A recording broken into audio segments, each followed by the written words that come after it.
Viewers, আপনাদের জন্য এত কষ্ট করে ভিডিও বানাই বিভিন্ন এম্বাসিতে গিয়ে তথ্য সংগ্রহ করে। তো আপনারা ভিডিও দেখেন, যদি লাইক না করেন তাহলে কষ্ট লাগে।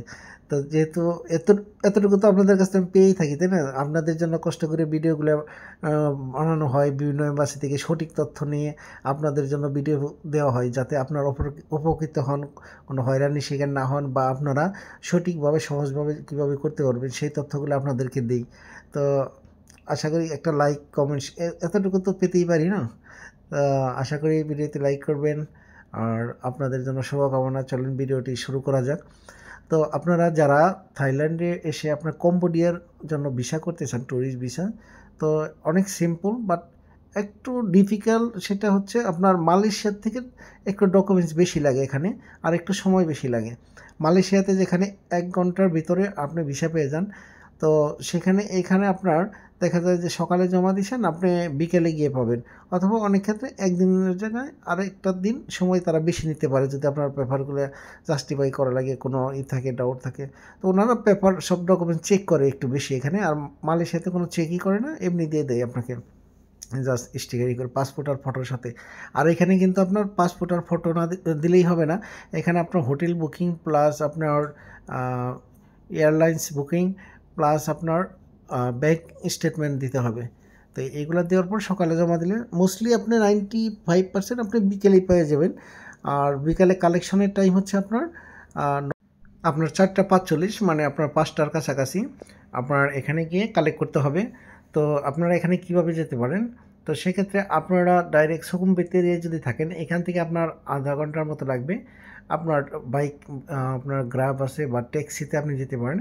তো গ্র্যাবে গেলে আপনার অলমোস্ট 80 থেকে 100 বাত লাগবে। আর আপনি যদি প্রাইভেট ট্যাক্সিতে যান বা গ্র্যাবে যান, সেক্ষেত্রে আপনার 200 থেকে 300 বাতের মতো লাগবে। তো আপনারা এখান থেকে আপনার ডাইরেক্ট চলে যাবেন আপনার আপনার কোম্পানি এম্বাসি। আমি অ্যাড্রেস দিয়ে দিচ্ছি এখানে।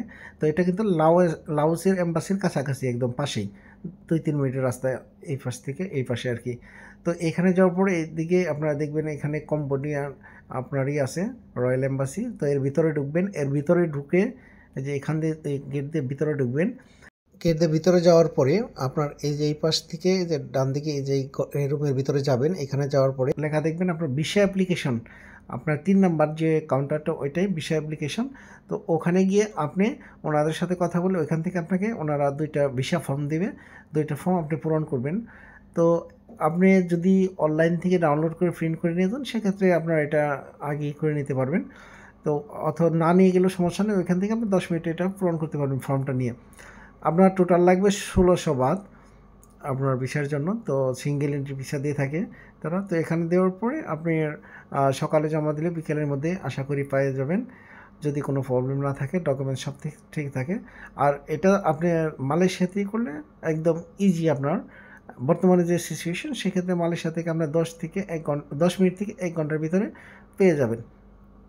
আর এখানে কিন্তু সকালে দেওয়ার পর বিকেলে আর এতগুলো ডকুমেন্টস লাগে। মালয়েশিয়া কিন্তু পাসপোর্ট আর ফটো আর টাকা দিলেই হয়, আর এখানে কিন্তু সবই দিতে হবে। তো যাই হোক, বাই চান্স যদি ভিসা না পান, তো আপনার ফিস যেটা সেটা কিন্তু রিফান্ডেবল না।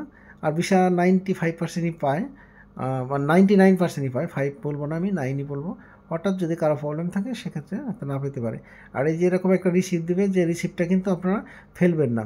এই রিসিপ্টটা কিন্তু আপনার সাথে রাখতে হবে যখন জমা দিয়ে আসবেন। আর বিকালে যে যখন পাসপোর্ট কালেক্ট করবেন, এই রিসিপ্ট ছাড়া কিন্তু দিবে না। তো ভালো থাকবেন সবাই।